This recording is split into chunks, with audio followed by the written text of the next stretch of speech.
Melton. Rowe. Here. Mr. President. Here. Please rise for the pledge and opening remarks by Councilmember Rowe. I pledge allegiance to the flag of the United States of America and to the republic for which it stands, one nation, under God, indivisible, with liberty and justice for all. May all have a seat.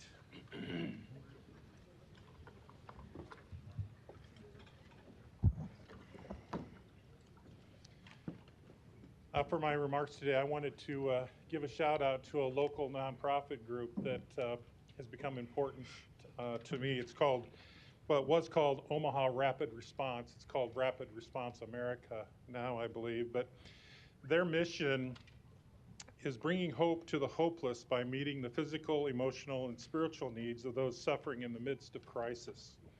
It's a group that was started by Ken and Jerry Gruber and a group of volunteers, and they have really an international reach with what they do. That you were probably familiar with them on the Elkhorn and the Bennington tornadoes. They were some of the first boots on the ground that morning after the event, with 3,000 or 4,000 volunteers to help start the cleanup. There was a flood in Amy's district sometime after that, and they jumped in to help with the flood and the flood victims. They were in Maui when the fires went through Lahaina. They have boots on the ground right now in North and South Carolina as a result of Hurricane Helene. And there'll be boots on the ground as Hurricane Milton takes aim at Tampa. That's a local organization, Omaha Rapid Response. It's a group that we should be proud of and we should support. So if you're handy with a chainsaw or a square tip shovel and you're willing to volunteer, they will get you to these communities that need help. If you're not handy with a chainsaw, you can write a check and they'll be happy to take your donations, and I promise you they will use it well. Thanks. Thank you. And yes, our thoughts and prayers with the people of North Carolina and the aftermath they're dealing with, and then certainly the concern about Tampa, Florida, and Hurricane Milton on the way. Madam Clerk. An affidavit of publication is on file for the pre-council and city council meeting, and a current copy of the Open Meeting Act is posted in a white binder on the east wall of legislative chambers. Good afternoon. Welcome to the Omaha City Council. We appreciate having you here today. We look forward to hearing your testimony on our many items. I encourage you to turn your cell phones off or at least to vibrate. If you have difficulty hearing the proceedings today, you can talk to our attendant here from the Building Commission on a listening device, or you may also access the screen in the back of the room for closed captioning. Before we get started on our regular agenda today, I wanted to just recognize two groups we have with us here today. We're pleased to host them here at City Hall. The first one, here with Val McPherson, is the Young Southeast Asian Leadership Institute. Councilmember Rowe had the pleasure of speaking with them before our meeting, and we are happy to have you here at our 2 o'clock meeting to see how city government operates, and we welcome you to our city, so thank you for being here.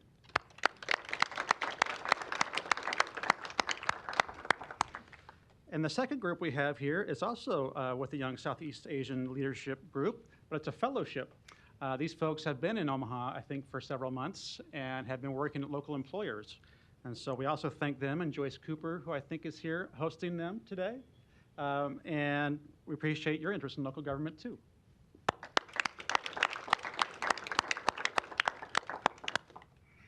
Madam Clerk. Item 6, to consider a Class C&L liquor license for Site 1 Brewing located at 2566 Farnham Street, Suites 102 and 103. Public hearing and vote on number 6 is today. Proponents, please. Seeing none, are there any opponents? I don't see any. We typically do require an applicant to be here for a liquor license. Are you here on behalf of this license? Okay, sure. Yeah, no problem. I thought we'll go back and because I've already called proponents and opponents, I'm just going to close public hearing, but now I'll recognize you as the applicant to speak. Yeah, Dave Link with Site 1 Brewing at 2566 Farnham. Thank you. I'm here to answer any questions we may have. Yes. Great, thank you. Council members, there are no lights. Is there a motion? There's a motion and a second to approve. Roll call. Bagley. Harding. Hug. Johnson. Melton. Rowe. Mr. President. Yes. Motion passed 7-0. You were very convincing. I do what I can. Thank you. Good luck. Item 7, to consider a Class I liquor license for Felius Cat Cafe and Rescue located at 5015 Dodge Street, Suite 101. Public hearing and vote on number 7 is today. We have the applicant by Zoom. We'll get you off mute here in a second. Okay. Ms. Phelan, try that. I am here. We can hear you. Name and address, please. Hi, Brianna Phelan. Address is 5015 Dodge Street, Suite 101, Felius Cat Cafe. Thank you. And just here to answer questions. Absolutely. All right. Thank you. Are there any other proponents in the audience that want to speak? Looking down.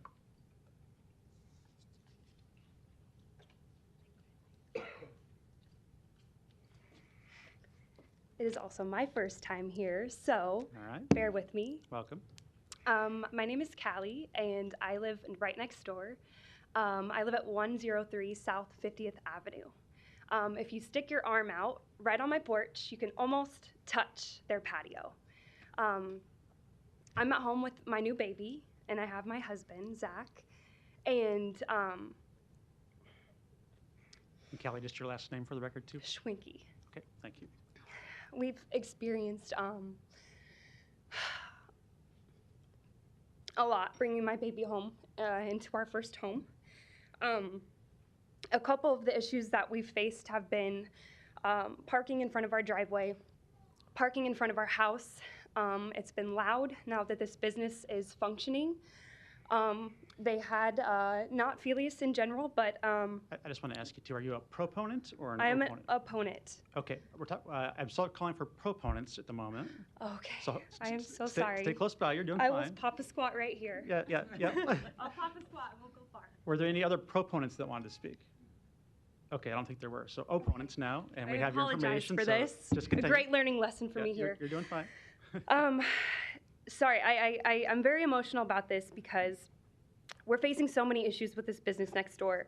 I don't feel the need for liquor to be approved in this building.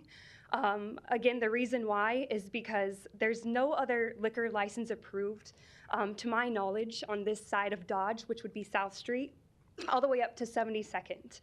I know on the north side of Dodge, we have Goldberg's. We have bars that we fully support and love. But for me, this hits home. This is literally right next to my house.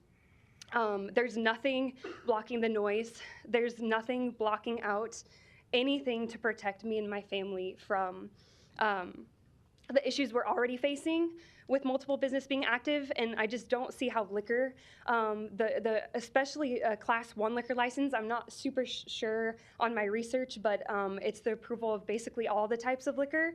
It doesn't matter what the type of liquor it is. It can be hard liquor even, and I just don't see why this would be needed at a cat rescue, and specifically when it's right next door to my home. It just really hits home for me. Thank you. We'll see if there's questions. I think there will be. Any other opponents that want to speak today? Yep. Hi, my name is Mike Shanley, 108 South 50th Avenue, and my wife Megan is here with me as well. I'm Callie's neighbor. I live across the street. Hi, Bree. Thank you for your note this morning. So, look, I think there's a commercial location at the corner of our street, and that is what it is. There's going to be parking problems when there's a business there, et cetera. The entryway and patio for Filius Cafe is on 50th Avenue and not Dodge. They do not have an entry on Dodge. The entry to their business is on our street. There is no meaningful barrier between the cafe and Callie's house. And I think from a zoning and planning perspective, that seems a bit confusing. So I just wanted to make sure everybody was aware of that. Okay. Thank you. Any other opponents today? Seeing none, we'll close public hearing. Mr. Bagel, you're recognized. Thanks. Mr. President, Bree, can you hear me? Good afternoon. A few I questions. can hear you. You can hear me okay? Yes, I can. Can you hear Okay, me? I can. So I appreciate that you had a meeting with some neighbors last night, and I forward you some emails that I got from a few of the folks that are here today, which I appreciate you coming down and taking your time on a Tuesday afternoon. So I'm going to walk through some questions that we'll try to Absolutely. flush out just to make sure we're on the same page. Sounds good. So tell me about the outreach that you did for this to the neighborhood. Yeah, so this is our first time too applying for a liquor license. So we followed all of the current rules and requirements for the application process. Hindsight being 2020, after talking with a few of the neighbors in the block, I think they would have probably appreciated a heads up, and we totally take responsibility for that. Completely understand. We have already chatted with the president of the neighborhood association as well as the past president of the neighborhood association, had them into our space, really showed them what we're trying to do, which is not create a loud, ruckus bar environment. We're simply offering cans of wine and beer in a very limited quantity to guests.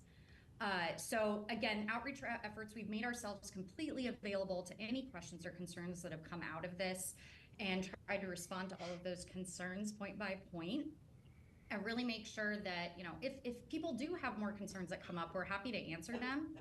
I do want to clarify though that we are not leasing the patio space. That belongs to another tenant entirely, and our liquor license would only be for use indoors on the opposite side of the lower level.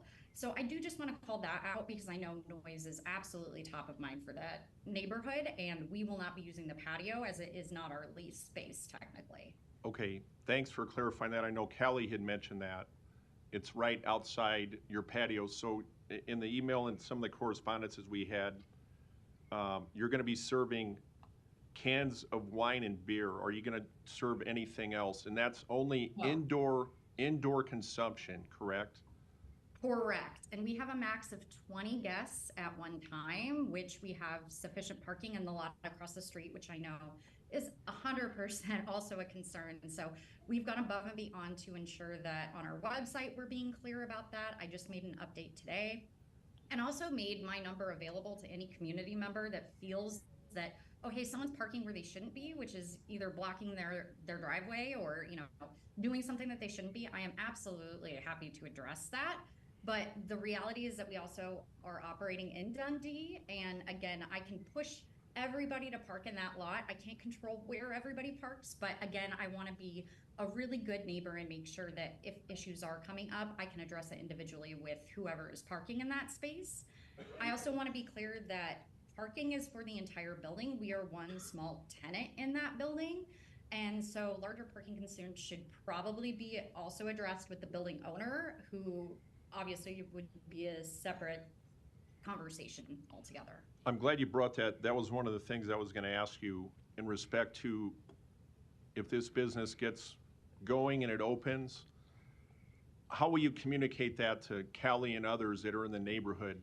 I think that is important that they have contact information, because as a new mom or a new family or anybody in the neighborhood, 100%. if people are blocking driveways, I think by you communicating that, hey, I am available, and if it's somebody within the 20 or 25, whatever it is, that are in your establishment, do you pledge here that you will make your contact information to work with neighbors if something arises out of the blue, that you can at least rectify it with somebody that's in there? I absolutely pledge that. And I also have open lines of communication, like I said, with the current neighborhood association president, Molly, and giving out my direct cell phone number if there's an emergent issue. And then obviously I'm here anytime anyone wants to stop in and chat or has something they want to bring up. I am completely available. Okay, and I appreciate the correspondence we had that you did reach out, that I connected you to, and can you tell us briefly about your meeting that you had last night? Yeah, so we had three neighborhood members, BJ, who is one of the prior presidents of the neighborhood association, and I believe it was two of his family members who live on the block, came in. We had an amazing chat for an hour. I talked them through our business model, which is basically an open concept cat shelter and rescue that really facilitates connections between the community and providing shelter cats with a really amazing experience outside of cages. We've operated downtown for the last 6 years, and one of the biggest requests that we got from guests was, hey, I'd love to just enjoy a beer or wine with this experience. And so with keeping in mind the fact that, yes, we want to keep Dundee's neighborhood special. I love Dundee. Our intention here is not to create a ruckus or to, like I said, open a late night bar scene. Our hours during the week, we close at 7. The latest we're open on the weekdays is 10 p.m. or weekends is 10 p.m. So we're trying to be very, very conscious of that and keeping the alcohol consumption inside and limited to cans of wine and beer, as well as training all our staff on Serve Safe. I feel that we've gone above and beyond to address that, and I walk them through all of those aspects, and we were able to come to a really good understanding. I let them know I'm here if there's any questions that they have, and I personally left that meeting on a positive note and feeling that, hey, I have an open line of communication with Molly and BJ to the neighborhood as a whole, and they hopefully felt the exact same way about me. Okay, and what are the hours of operation you're gonna have? Yeah. We are closed on Mondays. On Tuesday through Thursday, we are open from 9 a.m. to 7 p.m. And then on Friday and Saturday nights, we are open at 9 a.m. to 10 p.m. Okay, Bree, thank you. I might have a few more questions for you after Absolutely. I ask the planning director. Mr. Fanslow, maybe one question for you. Eric England, Planning Department. Oh, sorry, Eric. That's okay. Good afternoon. Oh. There are some concerns with the neighbors as they're trying to understand this process. Is there any zoning or planning issues that you see with this from your perspective? No, the subject property has office zoning, so it's GO is the base zoning district with the ACI overlay. Directly to the south, which is, Callie who spoke, that begins R3 zoning, which is acceptable. Typically, there's buffer yard requirements when you separate office and commercial uses with residential uses. However, this is an existing site, so it's probably non-conforming, but a change of use or tenant does not kick in any new requirements to install a buffer yard. Okay, thanks, Mr. England. Yep. One other comment for Callie and Michael. You don't have to come down unless you would like to, but I tried to address some of the concerns you had. I know it's a new process for neighbors. Anytime we get liquor applications, they come to the council and we certainly want communication with the neighbors, which I think has been done through emails or the meeting that Ms. Phelan had last night. I wanted to make clear, just so you understand, in respect to the liquor application, she put on record what the hours of it are gonna be. So it's not till 2 a.m., it's till 10 a.m. on Friday, I guess, let's see, on Friday and Saturday night. Is that correct, Ms. Phelan? And the liquor license, we're just a recommending body. We could vote 7-0 to approve it or 7-0 to deny it, but it goes to Lincoln, and I can't speak for the Liquor Commission, who is the ultimate authority, but I would suspect that this is probably an easy one for them because the communication's been done. There's been no past issues that we know about with these folks. And I wanted to stress that Ms. Phelan, in a public meeting today, said she will make herself available. Callie, with respect to people blocking her driveway, I can certainly be sensitive enough to a new family and a new mom with a new baby. It's something new going right outside your back door, but they're not going to be on the patio. They'll have communication and contact information, and you have my email, and if there's any issues, you can certainly let me know. I'm going to support this today because I feel confident enough in this business that Ms. Phelan put herself out there to communicate, and if there's issues, I'll be glad to try to rectify anything that comes up. But again, we're a recommending body for the liquor application, so that's why I'm going to support it today. Thanks, Mr. President. Thank you. Ms. Johnson, you're recognized. Thank you. Brianna, hi, how are you today? I'm a little bit Good. I'm a little bit concerned and confused about your level of engagement in the area, particularly with the neighborhood. Did I hear you initially say that there was no engagement, or did you just have engagement last night? I'm confused.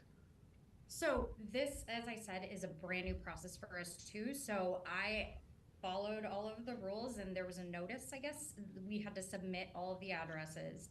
They sent out the notice. I thought that was the formal communication. So again, I do apologize if I missed a step there. I feel like I have gone above and beyond in the last few days to rectify that and make myself completely available to anyone that had questions or concerns. As I said, our intent was not to not let people know that this was happening. We had a public display on our door. And while I completely understand concerns, feel that we have gone above and beyond to at least rectify some of the concerns that weren't related to our business operations and at least let people know, like, hey, we're not renting this area of the building. We're really only renting this indoor space and it's going to be very limited. And I do feel like we've made really great connections and inroads with the neighborhood association, which represents the neighborhood as a whole. So that is where we are standing now. The meeting that we had, it was actually on Monday night, or yeah, it was on Monday night, last night already. Was open to anyone in the community that wanted to stop in, meet us, see our space. It was open from 4 to 6, and we received a few people that came in, and I've also made myself available via phone and email as well. All right. Now, did you also say that you have a business somewhere else? No, we actually were operating Felia's Cat Cafe downtown for the last 6 years on 24th and Harney. This is our new location. So we closed those doors back in March. So you are a previous business owner, correct? Correct. Okay. So business owners usually engage with their neighborhoods just for purposes of clear lines of communication so that the conversation regarding what you're proposing today would have already been done before it came to city council. Most businesses operate like that, just a common courtesy. It's kind of basic 101 business model in terms of how you connect to some area in which you're going to open your doors simply because you're going to want to have that buy-in from that community, things like that. I just find it odd as a previous business owner that you would have missed that opportunity to engage those folks with your new, especially if you want it to be successful. Yeah, I am also a member of the Merchants Association of Dundee as well. I recently joined that. Like I said, this did not come out of ill intent or anything of that nature. I am a very open person. I already sincerely apologized to the neighbors on the block if I did miss that step. As you know, as a previous business owner, opening your doors is a crazy time on top of, operating the nonprofit side of things. Again, if I could go back and do it over, yes. Would I maybe go door to door? Absolutely. But as I said, I think I've done above and beyond to try and rectify that and make myself available. Thank you for explaining that. I would feel a lot more comfortable if you would make a commitment to go door to door at this point and let people know what you're doing there. Thank you. 100%. I actually already reached out to another tenant in the space today and said, hey, I really do feel like we missed a step on this, and we are actually working on putting together a little door-to-door kit for everyone on the block. So I hear you. I appreciate the feedback. It's a learning experience, and I'm excited to hopefully move forward and really prove that we're here to be a partner in the community. We're not trying to, make anything harder for anyone on the block. I love Dundee. That's the whole reason we opened a space here. I've lived here before in this community. Mm-hmm. So again, I think it just comes down to it was a miscommunication, and I am here for anyone that needs it. But I will absolutely make that commitment to go door to door, 100%. Thank you.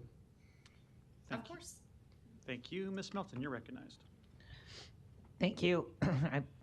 I'm not requesting that you go door to door. The only door I'm requesting that you go knock on is Callie's door, okay? Because Absolutely. Callie and her husband have a little baby, and they literally are living right next door to you. So you two need to exchange cell numbers and have all 100%. that, because I understand Callie's absolute concern. And it took a lot. I don't know where she went, or I can't see her because she's behind the podium. Oh, there you are. I want to thank you for coming down and taking that step, because this is where you live. This is where you're going to raise your family. And I understand that. It sounds like this is not, and I'd be more concerned, Callie, if this was a bar. And by the way, just a regular bar could go in right here because it's zoned that way. And Councilman Begley's right. Even if we sent it down to the Liquor Commission on a 7-0 vote, not recommending and denying, our lawyer would not have any legitimate defense for our denial for purposes of state law and what's required. So I want to let you know that I'm extremely sensitive to your concerns, and it sounds like Bree's going to make a commitment to reach out to you so that you're in communication. And then Brianna, you have run another business, and to my knowledge, I don't know that anybody ever received any complaints before. I know you didn't have liquor before, but here you're just serving beer and alcohol to the people that actually are bringing their cats in for play. So this isn't like meet up at the bar and let's go to the cat cafe. Correct. Okay. That's not, it's actually, we have rescue cats that people can adopt here. They don't bring their animals in, but correct. And Callie, to address that, I completely also am sensitive to, you're a new mom. I totally get that, which is why I did not want to have alcohol outside. I think the houses were too close for that. And this is not something where we're going to let guests come in and get rowdy. Our mission is to serve the animals. This is just another way for people to come in, connect, relax. And that's something that our organization and my board take very seriously. We have in-depth documentation and policy around alcohol serving, and all of my staff are going through Serve Safe training as well. And I invite you to stop by anytime. I'd love to show you our space. Yeah, I'm always available. And Callie, let's definitely set a time to meet up and chat in person. Okay. All right. Thank you. I just wanted to put that on there. 100%. Thank you. Mr. Bagley. One other quick point. Thank you, Mr. President. Bree, just for the record, I actually was first notified of this from Senator John Kavanaugh. Was out door knocking for his campaign, and he was up in Dundee, and he texted me. He said, hey, do you know anything about this liquor license? And I looked. It didn't sound familiar to me, but in looking into it, when he sent me that last week, I talked to staff, and I guess there was a human error that Council President Fesserson's district is on the north side of Dodge. Mine is on the south side. So I think there maybe was a little miscommunication to me. I saw it on the agenda on Thursday, so I called you and emailed you, and you called me right back. So my expectation with you here today is going forward, Bree, that if anything comes up, I know where to get a hold of you. And based on our conversation that we had, and you meeting with the neighborhood people, how you did, and again yesterday, was it done 100% perfect?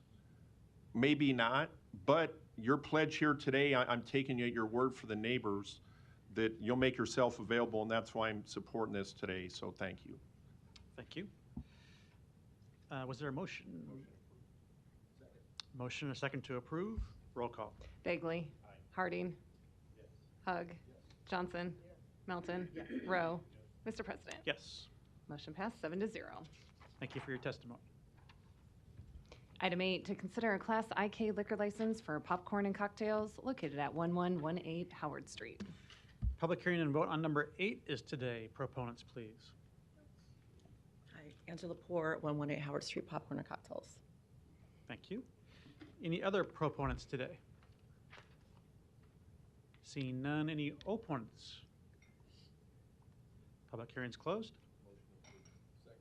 There's a motion to approve in a second. No further lights. Roll call. Bagley. Harding. Hug. Johnson. Melton. Rowe. Mr. President. Yes. Motion passed 7-0. Thank you so Thanks. much. You bet. Good luck. Items 9 through 13 can be considered together for MCC Elkhorn Campus, located northeast of 204th Street and West Dodge Road. Planning Board and Planning Department recommend approval. Item 9, an ordinance to rezone this property from AG District, R5 District, and R6 District to R5 District. Item 10, an ordinance to amend the boundaries of the ACI Overlay District to incorporate this property into that district. Items 11 and 12 are resolutions to approve the preliminary plat and final plat. Item 13, a resolution to approve the subdivision agreement. Public hearing and vote on items 9 through 13 are today. Proponents, please. Hello, my name is Terry Morrison. I'm with Earhart Griffin and Associates.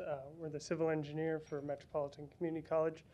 I'm here to answer any questions, and we also have representatives from the college if you have questions for them. Thank you. Any other proponents?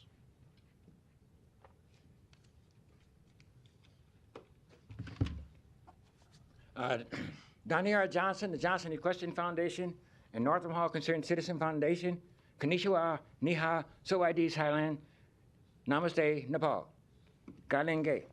We're going to work on some trades since we have so many students here. Assalamu alaikum. Reach the trade.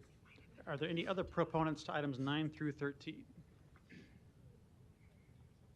Seeing none, any opponents? Public hearing is closed. There's a motion, a second to approve. Roll call. Bagley. Harding. Hug. Johnson. Melton. Rowe. Mr. President. Yes. Motion passed 7-0. Item 14, a resolution to approve the amendment to the NODO tax increment financing redevelopment project plan for the site located southeast of Nicholas and 12th Streets in an amount up to $2,616,662. Public hearing and vote on number 14 is today. Proponents, please. Good afternoon. Don Seaton, Omaha City Planning Department. You may recall approving this large mixed-use development project in the Millwork Common District back in February. The amendment before you today doesn't change the physical aspects of the project. It remains a large 5-story building with 12,000 square feet of first floor commercial uses and 4 stories of apartments above. What it does is it increases the TIF support, tax increment financing, from a little more than 1.9 million to $2,616,662.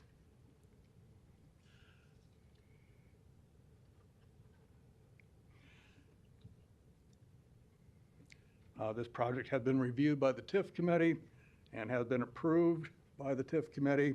I would note they'll also be in front of you in the coming weeks with a request for EEA funding. The project meets the requirements of the TIF program. Will have a large impact on the area. We ask for your approval. Thank you. Other proponents?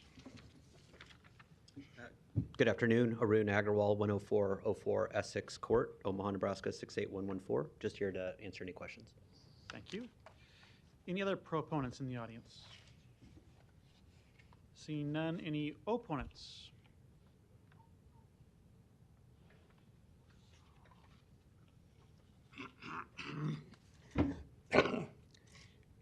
Larry Storr, 5015 Lafayette Avenue, Omaha 68132. This is an opportunity for the young people to see some transparency in this body. First of all, I don't think Donnie signed in to speak. I did, because I was required to on this item. But I am usually against tax increment financing. These young people might be interested in taking this idea back to their home countries because it's a way to build new things. And I think we could explain to them what it is, stay on topic. how it works. I'm against it because of the way it works. First of all, I look at that area.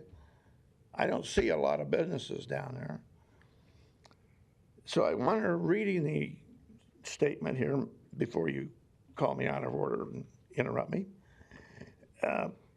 I'd like to understand how the builder, and who's often a developer and a real estate company, actually pays for this.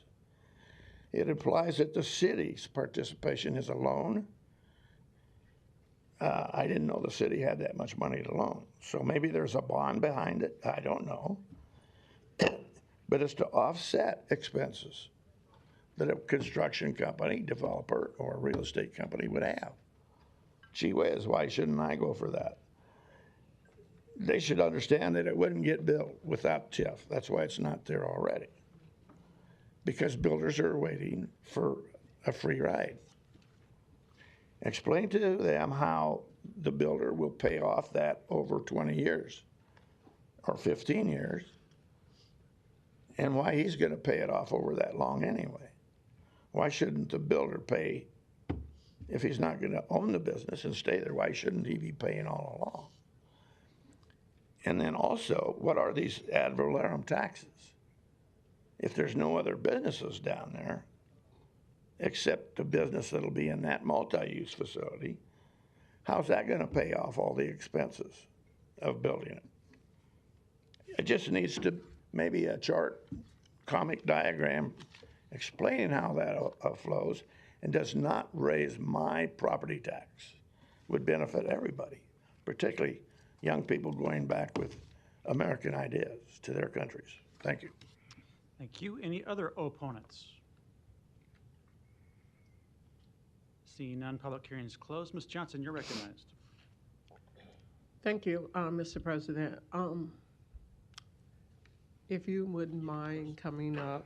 Of course. Thank you, and how are you today? Arun, I'm good. Arun. Good. I'm a big proponent on education.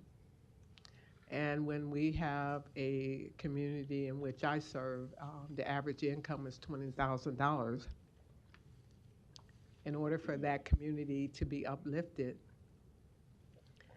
education has to be one component that has to be done. Otherwise, that community will continue to exist with poverty there. So with that being said, we have a gentleman that has asked 3 questions. One of them was, how will the builder pay for this? The second one was, he needed an explanation for the city's contribution. And the third one, I didn't write that down, so I'm gonna need clarification on that. And if we could get those questions answered, and then I have a question myself, since we are gonna be using community development law here. Of course, I appreciate the question. Is it Mr. Storer? I think on the agenda there is a hyperlink that goes to the application. So, I mean, the process is fairly detailed, as we know. So it does articulate what we call the sources and uses of funds when making said application. The city in no way is contributing any dollars. What the city is doing is future property taxes. So the ad valorem taxes that were referred are the property taxes, the incremental or the increase in property taxes for the same property that will exist post completion of this property. So those incremental taxes for a period of 15 years in this project's case is going back into the project to make it happen. Of course, the longevity of this project is expected to last much greater than that. So it is accretive to the city. Not to mention the first floor of this project includes all commercial, anticipated to generate a vast amount of sales tax, which also contributes both to the local, state governments. So ultimately, the project's pays the bills through rental, and it's funded privately in its entirely through a combination of debt and equity. Thank you. And is this not a extremely blighted area designation? It is. So would that not be a 20-year for TIF? Good question, Councilwoman. We are contributing 5 years back to the benefit of the city for the streetcar. I think that's something worth shouting about. And shouting it as loud as I possibly telling our can. Constituents about. Of course, no, and we're pleased to do so. I mean, this is a modern multifamily project. So we have not. The city is anticipated to build a parking structure adjacent. We're not contributing.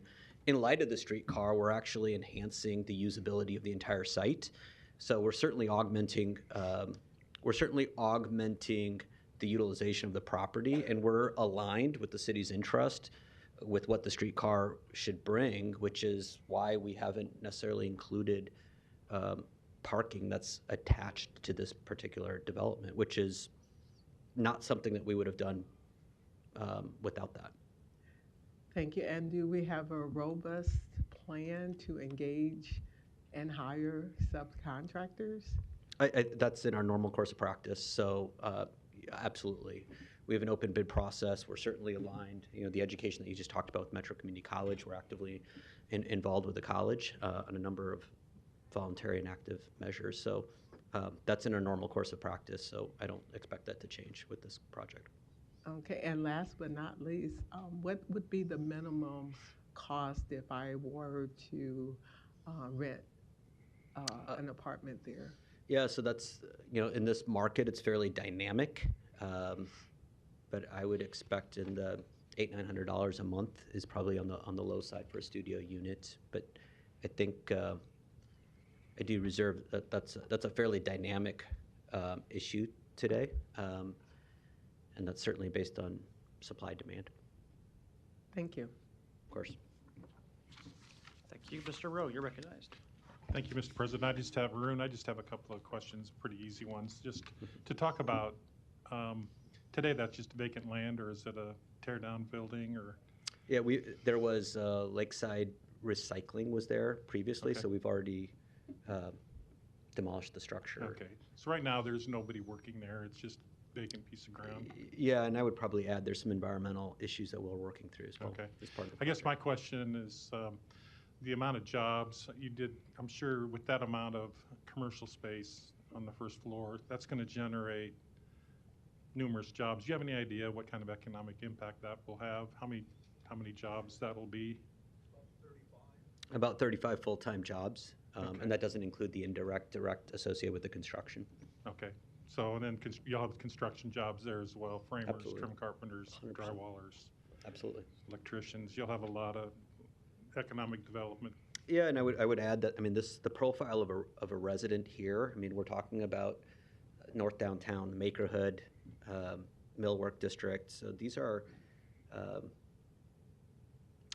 professional makers in a lot of ways, right? So they're working from home. We certainly have a new hybrid economy, and you know the units are designed to allow that and facilitate that. So I'd certainly remind everybody that somebody's home now is also their work environment in a lot of cases. So I'd certainly add that as well. Perfect. Well, I appreciate your willingness to take the risk and to build the project. I think it'll be a great addition to the city. Well, I appreciate your support. Thank you. There are no further lights. Is there a motion? There's a motion and a second to approve. Roll call. Bagley. Harding. Hug. Johnson. Melton. Rowe. Mr. President. Yes. Motion passed 7-0. Thank you. Consent agenda. Any member of the city council may cause any item placed on the consent agenda to be removed. Items removed from the consent agenda shall be taken up by the city council immediately following the consent agenda in the order in which they were removed, unless otherwise provided by the city council rules of order.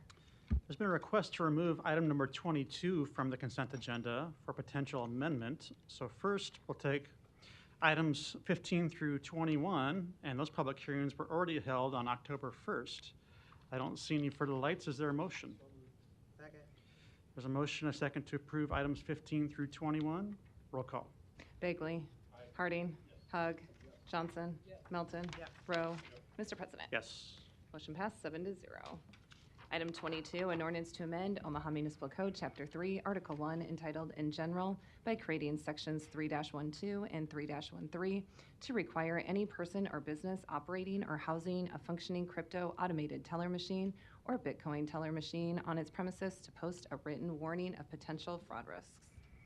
Ms. Melton, do you want to address your amendment? Yes, after last week, 15 days is probably too short. I'm asking to change it, that this ordinance will take effect 60 days from passage. That'll give time to provide some notice to businesses and get it out there. So just to give us 60 days to kind of educate some of the owners of these cryptocurrency, or I guess who have their cryptocurrency machines in their businesses. So I would like to make a motion to amend it from 15 days to 60 days. And you all have the amendment in front of you. Okay, thank you. There's a motion and a second. No further lights. Roll call. Bagley. Harding. Hug. Johnson. Melton. Rowe. Mr. President. Yes. Motion passed 7-0. Motion to approve as amended. Roll call. Bagley. Harding. Hug. Johnson. Melton. Rowe. Mr. President. Yes. Motion passed 7-0. The public hearings on agenda items 23 through 34 are today. If you wish to address the City Council regarding these items, please come to the microphone, indicate the agenda item number you wish to address, identify yourself by name, address, and who you represent, and if you are a proponent or an opponent. These are items 23 through 34.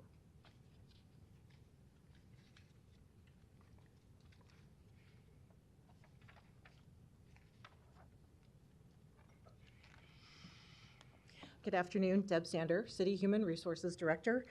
Here on item number 34 as a proponent and here to answer any questions. Good afternoon, Rebecca Nunley, City of Omaha Human Resources Department, here to answer any questions for item number 34. Thank you. I don't see any other testifiers. Mr. Bagley, you're recognized. President, Mr. Rouser, a couple questions, please.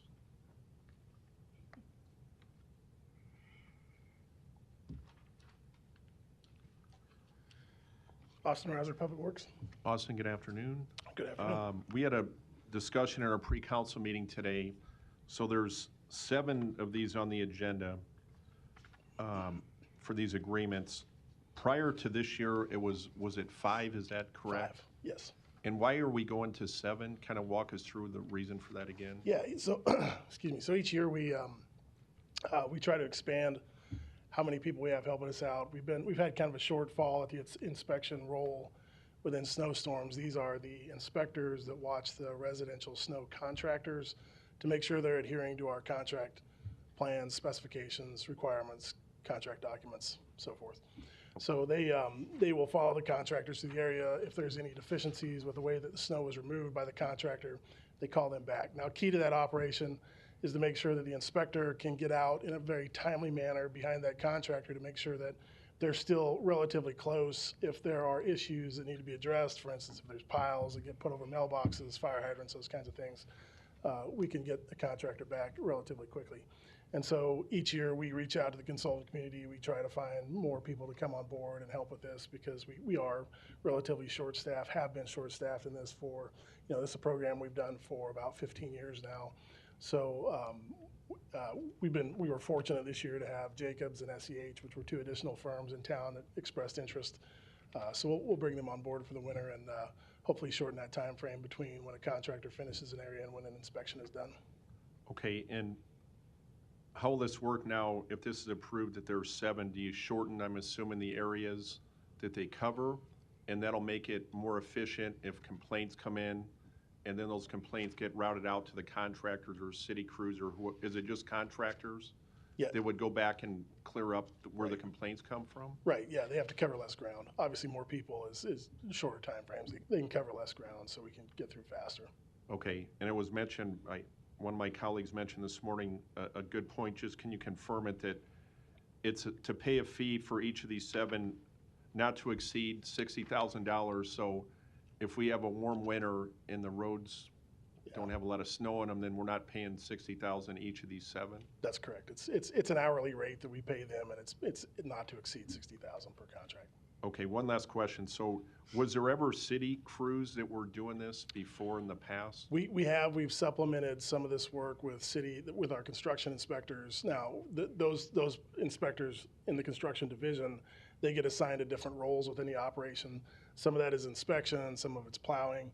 So what this actually does for us is if we get the numbers in where we can actually pull some of those people off of this assignment, move them to where they can go and snowplow alleys, clear alleys, bridges, sidewalks, those kinds of things. That's going to help us more efficiently process the entire operation. Okay, and this isn't putting any full-time city employees out of a job? No, there are no jobs at risk here that are city jobs. Okay, thanks, Austin. Thank you. The public hearings are closed. Is there a motion? Second.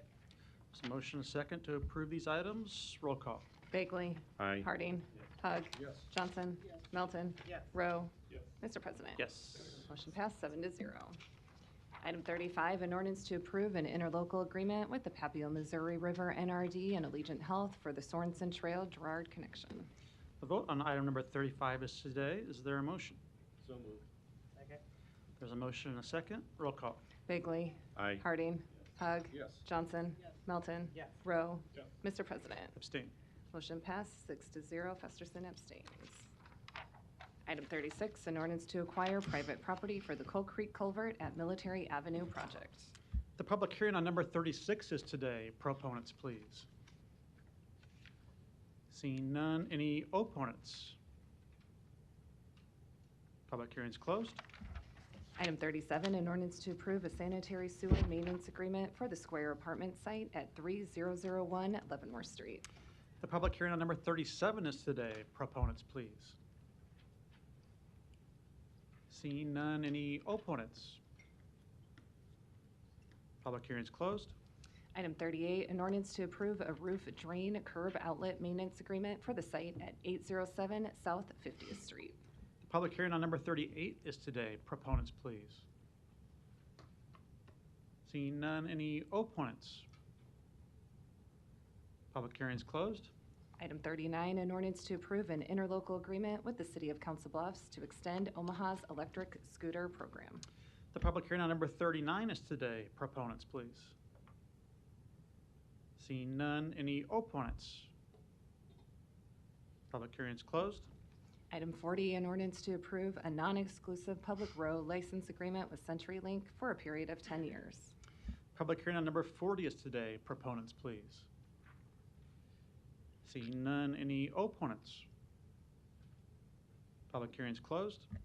Item 41, an ordinance to approve a non-exclusive public road license agreement with Northern Natural Gas Company for a period of 10 years. Public hearing on number 41 is today. Proponents, please. Seeing none, any opponents? Public hearing is closed. Item 42, an ordinance to approve a major amendment to a mixed-use district development agreement for Copperfields located northeast of 204th and F Streets. Planning Board and Planning Department recommend approval. Public hearing on number 42 is today. Proponents, please. Good afternoon, Randy Kushak with Lamper and Earson, 14710 West Dodge Road, Omaha, Nebraska. Here to answer any questions you may have today. Thank you. Any other proponents? Seeing none, any opponents? Public hearing is closed. Thank you.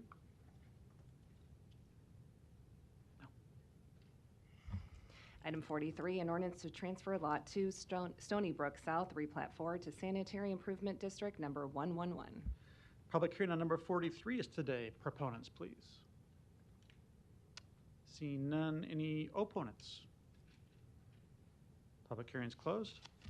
Item 44, an ordinance to accept and authorize disbursement from the fiscal year 2023 Safer Grant Award. Public hearing on number 44 is today. Proponents, please.